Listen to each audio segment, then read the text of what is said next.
He's not on the list. I checked twice. The other volunteer, a younger woman in an orange safety vest, glanced over her shoulder and lowered her voice. So tell him. Neither of them moved. The old man in the faded blue shirt hadn't looked up. He was working a length of red and white barrier tape through his hands, folding it. Not rolling it the way most people would, folding it, thirds, precise as origami. When the last fold was done, he set it on the table with no sound at all, no slap, no slide, just placed it there like he was returning something borrowed. Then, he reached for the next length. The man with the clipboard shifted his weight. "Sir, I need to see your credentials." Walter Pruitt didn't answer right away. His hands kept moving, steady, unhurried. "I know," he said finally. He'd been at it since 6:15.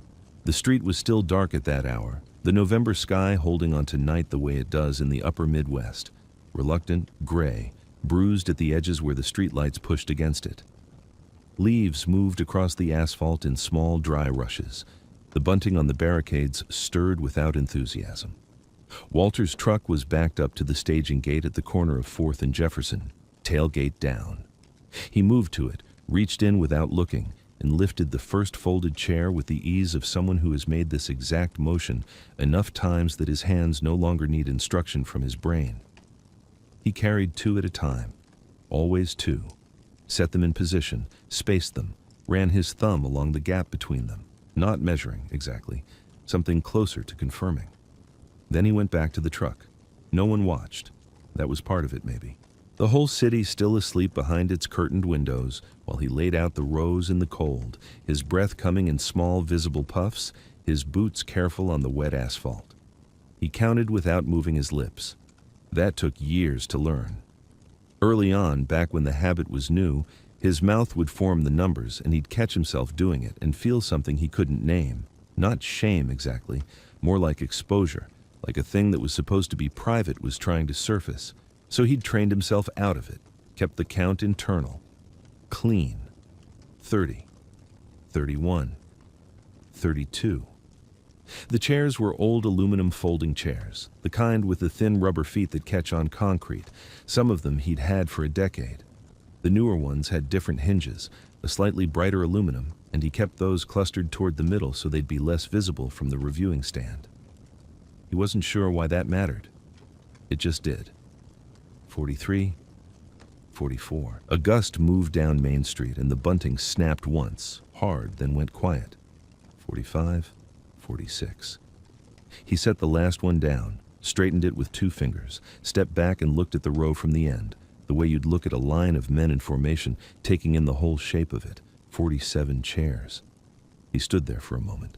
The cold was serious now, working through the chambray shirt at his collar where the fabric had gone thin. He didn't button it higher. He just stood there. Then he walked back to the truck. In the bed, behind where the folded chairs had been, there was one more. A single aluminum folding chair, still in its collapsed position, lying flat on the truck bed liner. He'd put it there before he left the house this morning. He would take it home tonight the same way he'd brought it, unopened. He didn't touch it.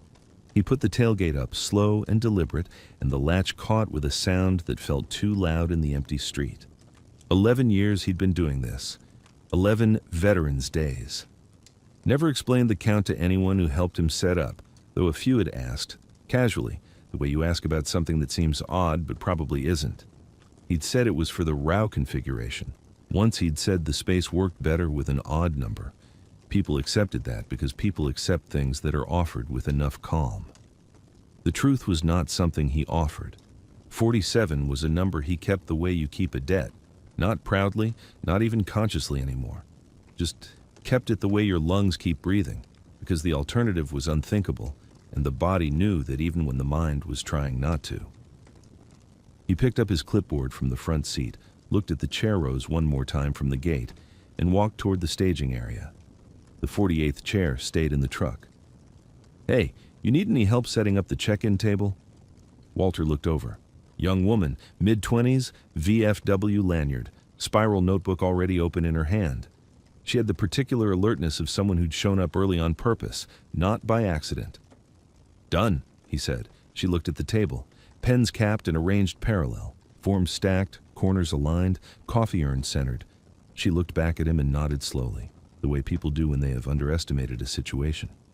Her name was Danny Reyes, and she'd been volunteering with the Veterans Check-In Team for 3 years. She knew most of the regulars. She didn't know this one. She found a spot near the barricade and started reviewing her roster. Veterans would begin arriving in 40 minutes for formation assignment. She had a system. She had a good system. She started laying it out and then paused because the old man in the blue chambray shirt was walking the staging area in a slow, deliberate grid pattern, and she couldn't stop watching him. He wasn't fixing anything obvious. He was adjusting the angle of a barricade stake by maybe 2 degrees, sliding a folding table back an inch until some internal standard was satisfied. He'd stop, look at a section of the route, look at the crowd area, look at the intersection, then move on. His hands were at his sides most of the time, and when he reached for something, a cone, a cable, a loose zip tie, he handled it with this economy of motion that seemed almost unconscious, like the movement came from somewhere deeper than intention. She'd seen veterans move like that before. Not all of them. Some of them. He came back toward the check-in table, and she noticed the jacket. Old field jacket, faded to a green that was almost gray, the kind of washout that takes real years and real use. The VFW patch on the chest she recognized, the American flag on the shoulder, standard. But on the left sleeve, low, almost at the cuff, there was another patch. Small, subdued, the way tactical patches get subdued, no bright thread, no color, the design pressed down into near invisibility by sun and time, and probably washing it wrong. She almost didn't register it. Her eyes just slid past it, the way eyes do with things that don't announce themselves. Then she looked again. She didn't recognize it. That was the thing. She'd processed 300 veterans through this parade in 3 years. She knew the SEAL Trident. She knew the Ranger tab and the Special Forces crest and the Recon insignia. She'd seen enough patches to have opinions about them. She did not know this one. It was roughly circular. Whatever was in the center was too faded to read from 4 feet away. The border text was there, but it was sun-bleached to almost nothing. The patch itself had the look of something that had been worn so long it had become structural, not a decoration, but part of the jacket itself. Walter set a cone back in position, straightened, and his eyes did that sweep. Unhurried, methodical, the reviewing stand, the rooftop line, the north entrance, the crowd barricades.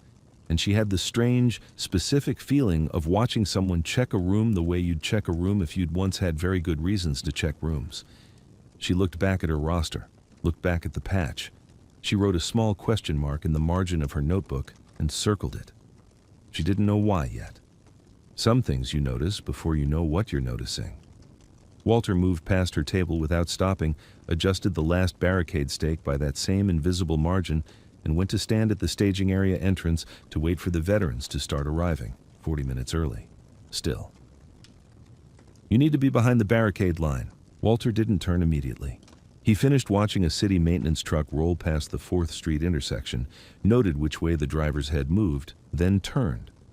The man coming toward him was maybe 50, wearing an orange safety vest over a fleece pullover and carrying a clipboard with a laminated credential clipped to the top corner. He held it slightly out from his body, the way people hold things they want you to notice. "Volunteer staging is public side," the man said. "You're in the restricted corridor." Walter looked at him, not through him, at him, the slow, even kind of look that takes in the whole face. "I'm with the VFW post," Walter said. "Steward. I'm Gerald Fosbrook, Parade Operations." He tapped the credential. "And the restricted corridor is restricted. I don't care which post you're with." Walter reached into the breast pocket of his field jacket and produced a laminated card. VFW Post 2244, Volunteer Steward, his name printed in plain block type. He held it out without a word. Fosbrook took it, looked at it for about 2 seconds, handed it back. "That's a volunteer card, not a staging credential. Staging credentials are issued by the city. Orange lanyard." He gestured at his own. "You don't have one." "I've worked this parade 11 years, Walter said. The words were flat, no protest in them, just information offered. "Then you know the process." Fosbrook made a small motion toward the barricades. "Sir, I need you to step back to the public zone. If you're a steward, your post can verify with the city office and get you a proper lanyard." The morning was cold and quiet. just the sound of leaves scraping pavement and a distant generator humming somewhere near the reviewing stand. Walter's hands came to rest at his sides, flat. His breathing, if you were watching, slowed down instead of speeding up. He looked once at the barricade line, once at the reviewing stand up the block, once at Fosbrook's clipboard.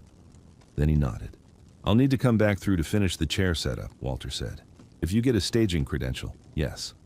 The city office opens at 9. That's right. Parade steps off at 9:30.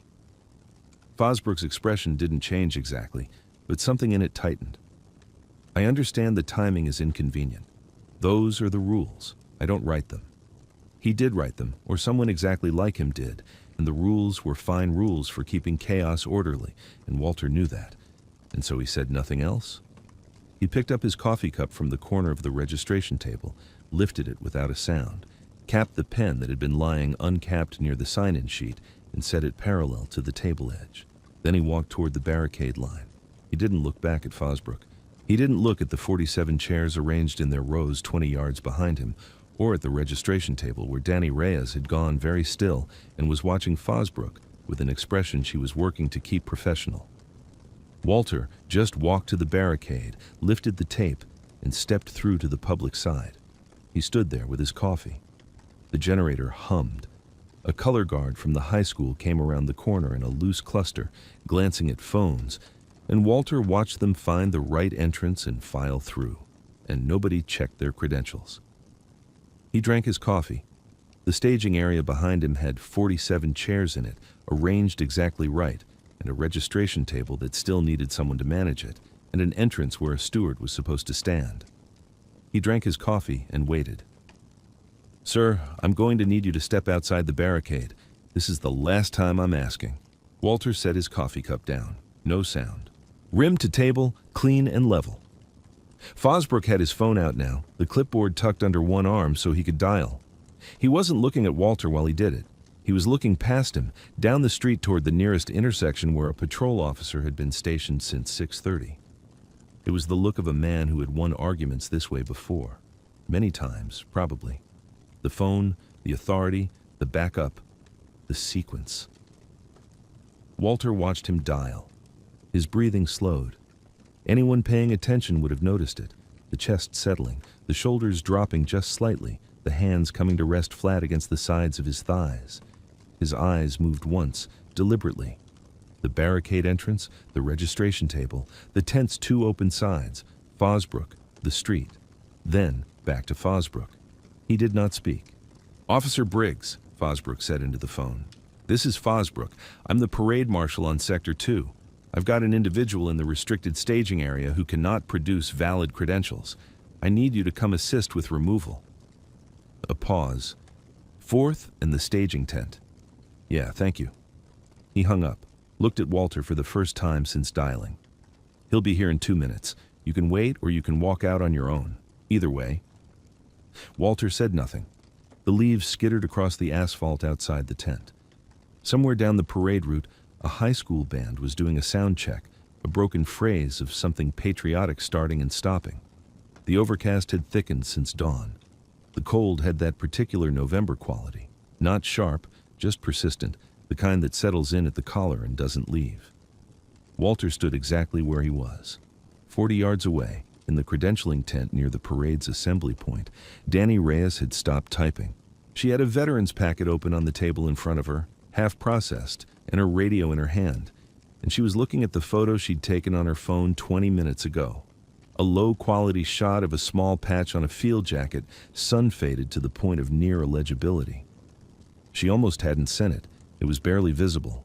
Could have been anything, but it wasn't anything. She'd looked at it long enough to be certain of that. The shape was wrong for every standard unit patch she knew. Wrong in a specific way. Precise.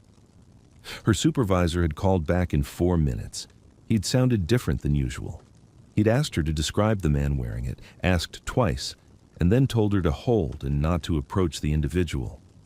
He'd said that last part carefully. That was 6 minutes ago. She was still holding. The radio clicked. A different voice this time. Quieter. It asked her 2 questions. What sector was the individual currently in, and was he alone? She told them. Sector 2, staging tent. He was alone. A pause she could feel the weight of. Copy, the voice said, and then, keep your current position. Someone will be in contact shortly. She set the radio down and looked at the photo again. The old man in the navy shirt, standing at a registration table at 7 in the morning in the November cold because the VFW post needed a steward and he was the one who showed up. She didn't know yet that the query had already moved past her supervisor. Past his supervisor, past the third level, where it had paused for 40 seconds while someone made a phone call, then continued upward to a fourth, where it had landed on a desk adjacent to the reviewing stand. Officer Briggs turned the corner at 4th and Main and headed toward the staging tent, one hand on his belt, moving without urgency. Walter saw him coming from 30 yards out. He didn't move. The officer was young, maybe 26. He had the careful walk of someone who didn't want to use his hands but had already decided he would. Sir. Flat. Professional. I'm going to need you to step out of the restricted zone. Walter looked at him, not through him. At him. The way you look at something you've already assessed and found not to be a threat. He stepped to the side. Precisely 6 inches. No more. Fosbrook moved with him, clipboard clutched to his chest now like a shield. He refused to provide documentation. I want it on record. He refused. I have witnesses. The officer put his hand on Walter's arm, just above the elbow. Light grip. Not yet committed to it. Walter's breathing slowed. You could see it happen. His shoulders dropped a half inch. His hands came to rest flat at his sides. His eyes moved. Not fast, not nervous. Just a slow, methodical sweep. The officer's grip. Fosbrook's position. The crowd pressed 3 deep against the barricade to the left. The gap in the bunting at the east end of the staging area. The distance back to the reviewing stand. He was counting exits. He was counting people. He had done this in rooms smaller than this with worse odds, and he was doing it now at a Veterans Day parade in November, because that's the kind of thing that doesn't switch off. I have a VFW volunteer card, Walter said, still quiet. I've presented it. That card, Fosbrook said, voice climbing now, is not a credential. This parade is a municipal event with liability considerations, and I am the authorized marshal, and this man is... He didn't finish. Not because Walter stopped him, because something changed in the faces of the crowd. People weren't looking at Fosbrook anymore. The officer felt it first. His hand on Walter's arm went uncertain. His head turned. Dress shoes on asphalt. That's the sound. Not boots, not sneakers. The particular measured clip of navy dress shoes, moving at a pace that had somewhere to be. Rear Admiral Cecilia Okafor was not running. She didn't need to run. She was 53 years old, with 31 years of commissioned service, and the bearing of someone who had never once in her adult life needed to raise her voice to command a room. She walked like weather moving in, purposeful, unhurried, inevitable. She was still 50 feet out when Fosbrook registered her uniform. His mouth closed, 40 feet. The crowd at the barricade went quiet in a wave, the way quiet spreads when something official is in motion. 30 feet. The officer's hand came off Walter's arm. He didn't know why. His body knew before his brain caught up. 20 feet. Danny Reyes was there somewhere in the staging area, and she had stopped breathing entirely. The Admiral stopped in front of Walter Pruitt. She was looking at his face, not his jacket, not the patch, his face, like she was checking something against a memory she'd carried for 17 years and finding it accurate. Her right hand came up. Full salute. Dress uniform, formal. Held, not a gesture, a statement. Fosbrook still had his hand on Walter's sleeve, the fingers barely touching now, barely even there, and he did not let go immediately. The release was slow, like a man waking up and not yet sure what year it was. He took 1 step back. The Admiral held the salute for 3 full seconds, then she lowered her hand and spoke, and her voice was steady and clear and carried to the barricade and beyond. Coldwater. 1 word. Fosbrook's clipboard dropped to his side. He didn't speak. The crowd didn't speak. The leaves moved across the asphalt, indifferent to all of it. Walter looked at the Admiral for a moment, then he nodded. Once. The way you acknowledge a debt you both understand, and neither of you plan to mention. Admiral Okafor stopped 18 inches from Walter Pruitt and came to attention. Not the casual, polished posture of a reviewing stand dignitary, full attention, chin level, heels together. Every degree of it deliberate. Her right hand came up. The salute held for 3 full seconds. In 11 years of working this parade, Walter had never once been saluted. He stood there with his hands flat at his sides and the morning air cold on his face, and something behind his eyes went very quiet and very far away. "Cold water," the Admiral said. That was all, just the word. Spoken at a volume the crowd could hear, in the tone you'd use to name something you'd carried a long time and treated carefully. Fosbrook's grip on Walter's arm went slack. Not suddenly. Slowly. Finger by finger, the way a man releases something he only just realized he was holding. His hand dropped to his side. He took 1 step back. He didn't say anything. The clipboard hung from his other hand like he'd forgotten what paper was for. The police officer released Walter's arm 3 seconds after that. He stepped back too. Both of them just stepped back. The geometry of the moment rearranged itself around Walter without asking his permission. Walter's right hand came up and returned the salute. Clean. Correct. The motion had no rust in it whatsoever. Then he lowered his hand and said quietly, "Admiral." Nothing else. He didn't explain himself. He never had. Okafor lowered her salute and held his gaze. She'd had a year in the Bagram rotation, 2007, running logistics support for operations she was never briefed on directly. She knew the shape of them from what came back and what didn't, from the requests that moved through channels without names attached. She'd known the call sign the way you know a rumor that keeps proving true. She hadn't known what the man looked like until 6 minutes ago. The crowd along the parade route had gone still, not the polite quiet of an audience, the involuntary kind.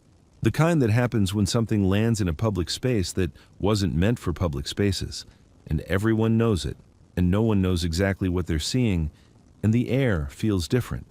Danny Reyes stood 12 feet away with her radio in her hand and her mouth slightly open. She'd looked up the patch, or rather, she'd tried to. 4 levels of command later, she'd gotten a phone number instead of a file, and the phone number had connected her to someone who asked her one question. Where is he right now? And then disconnected. She was still processing that. She looked at the man in the faded blue shirt and the old field jacket. She looked at the subdued patch on his shoulder. Then she looked at an admiral rendering a formal salute to someone who didn't have a laminated badge, and she thought, whatever is in that sealed file, it's not nothing. Fosbrook hadn't moved. He was still standing 1 step back, the clipboard at his hip, and his face was doing something complicated and quiet. The pageant he'd built in his head, the impersonator, the disrupted parade, the firm exercise of his authority, was simply gone. There was no argument left to make. There was no version of this morning where his laminated credential outweighed what he had just watched happen. He didn't look at Walter. He looked at the ground. The leaves moved. The sky was the same flat November gray it had been all morning. Somewhere down the block, a color guard was waiting with flags at half-staff, and the cold was settling into everyone's collars, and the parade would run on schedule. Walter looked once at the Admiral. Then he turned his eyes across the crowd, slow, methodical, exit to exit, face to face, and when they came back to rest, they were calm. He was still present. He was still working. The radio crackle came from the lead operator's vest, not loud. Just a short burst of compressed static, and then a voice, clipped and tight. Sandstone, Ren Actual. Unconfirmed threat indicator, northern terminus, building vicinity 4th and Main. Requesting eyes. The tactical team leader, a compact man in a gray softshell, no rank visible, earpiece curling down behind his jaw, pressed 2 fingers to his ear and turned a quarter step away from the reviewing stand. His other hand came up. His 2 flanking operators stopped moving. Walter had already turned toward him. Not fast, no urgency in it. He crossed the 4 feet of space between them the way he'd moved all morning, economically, without announcement, and spoke at a volume that carried no further than the operator's left ear. What building are they describing? The operator looked at him. 1 second of assessment. Whatever he saw, the stillness, the eyes, the fact that the Admiral was still standing 2 feet away, was enough. He repeated the description from the net. Walter nodded once. That's the Carver Building, 4th and Main, northeast corner. You're looking at the wrong entrance. He kept his voice flat. Just information. Your drone is watching the main stairwell. There's a southeast service stairwell that doesn't read on the building schematic. It was added in a '98 renovation, never updated in the city file. Maintenance door at the base opens outward, not in, outward, which means it defeats a standard breach stack. The operator's eyes had gone very still. That door lets onto the alley between Carver and the parking structure. From that position, you've got an unobstructed line to the reviewing stand from 40 yards. How do you know this building? 2003 Domestic Security Assessment. Walter held the man's eyes. The file's classified, but the door's real. Southeast stairwell. 3rd panel on the left wall has a conduit box someone painted over. It looks like a junction, but it's hollow. People hide things in it. The operator had his hand to his earpiece before Walter finished speaking. Short, precise transmission. Building designation, stairwell orientation, door specifications. He didn't editorialize. He passed it clean, the way you pass something valuable. 12 seconds later, 2 members of the tactical element were moving north along the sidewalk at a walk that looked casual and wasn't. Danny was watching from 6 feet away. She'd seen Walter step past the Admiral without a word of explanation, and she hadn't moved since. Fosbrook hadn't moved either. He was standing where the Admiral's salute had left him, clipboard at his side, and there was something in his face now that had nothing to do with authority. Just a man trying to locate solid ground and not finding it. Admiral Okafor watched Walter return to his original position beside the chair row and said nothing. She understood, probably better than anyone present, that what had just happened was not unusual for this man. This was what he did. This was what he had always done. Quietly, precisely, without paperwork. 3 minutes passed. The operator's earpiece crackled once. His chin dipped a fraction of an inch. He walked back to where Walter stood. He didn't say anything. He looked at Walter, and then he gave one single nod. Slow, deliberate, the kind that means something was right that needed to be right. And Walter received it without expression. The parade band 2 blocks south started running through their warm-up. Brass carried far on cold November air. Walter looked back at his rows of chairs. A folding chair in the 3rd row had shifted 2 inches left of its line. He walked to it, corrected it with one hand, stepped back, and checked the alignment. 47 chairs, even spacing, exact. Danny's voice came from behind him, quiet and careful. Why won't your name be in the after-action report either? Walter didn't answer right away. He turned back to the row of chairs nearest the barricade and took hold of the first one, folded it with a motion so practiced it made no sound at all, and stacked it against his arm. Then the next, then the next. Like he was doing arithmetic, like the answer to her question was somewhere inside the counting. Danny didn't push. She just stood there in the cold, watching him work his way down the row while the last of the crowd drifted apart behind her, while Fosbrook's clipboard hung at his side at an angle that didn't belong to a man who still knew what to do with himself. Walter got to the end of the row, stopped. He set the stack of folded chairs on the pavement and straightened slowly, and for a moment he just looked at the empty space where 47 chairs had been. The asphalt was marked in a faint grid where the feet had pressed into it over the years. Little dents, evidence, not much, but some. He never put in for the commendation, Walter said. His voice was level, not quiet the way a man goes quiet when he's hiding something. Quiet the way a man goes quiet when he's carried something so long it doesn't have weight anymore. It just has shape. He didn't want the paperwork to exist. Danny opened her mouth, closed it. Walter picked up the folded stack and walked it to the truck and set it in the bed without looking at her again. He came back for the next stack. Chair by chair, the grid of dents on the asphalt was all that remained. He counted as he went, not aloud, but his lips moved once, twice, each time he added to the bed. Somewhere around 35, his jaw tightened. By 42, he'd stopped looking at anything except the next chair and the stack in his arm. 47. He set the last one down in the truck bed and rested both hands flat on the cold metal rail. Just stood there. The overcast had thickened while they weren't paying attention, and the bunting on the lampposts moved in a slow pull of wind that smelled like the front of a winter coming. The 48th chair was in the truck bed already. Had been all morning. It faced outward, leaning against the side rail like it was waiting for something he'd already decided it wasn't going to get. He looked at it for a long time. Not the way a man looks at something painful. Slower than that. The way a man looks at a fact he's already made his peace with. Not because the peace was easy, but because the alternative was to keep fighting a thing that couldn't be fought. He reached in and took the 48th chair and folded it flat and laid it in with the others. Not hard, not ceremonially. Just folded it and laid it down like it was the last word in a conversation no one else had heard. He walked around to the driver's side and stopped with his hand on the door, and finally looked at Danny. She was still standing where she'd been, both hands in the front pockets of her jacket, the radio clipped to her shoulder, her expression doing something she probably didn't know it was doing. It was the right call, Walter said. That was all. He got in the truck and pulled the door closed with that same soundless precision, 2 hands controlled, the latch catching softly, and sat there for a moment in the cab before the engine turned over. Danny stood in the empty staging area and looked at the grid of dents in the asphalt, and didn't write anything down because she understood for the first time that some things are kept by not being recorded. He collapsed the chairs one by one.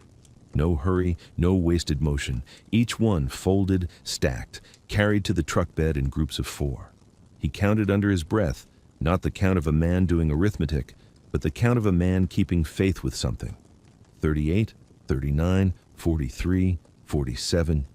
He stood with his hands flat on the tailgate for a moment. The street was nearly empty. A piece of bunting had come loose at the far end of the block and was tapping against a barricade in the November wind, slow and irregular, like something trying to say a word it couldn't quite form. Then he reached into the bed and lifted the 48th chair. He unfolded it facing the street, set it down with both hands, the legs touching asphalt without a sound, straightened up, looked at it once, just a chair, facing no one, facing all of it. He walked around to the driver's side and got in and did not look back. The truck pulled away from the curb the way Walter did everything, quietly, without announcement, leaving behind only the small folding chair standing open on an empty street in the gray November light.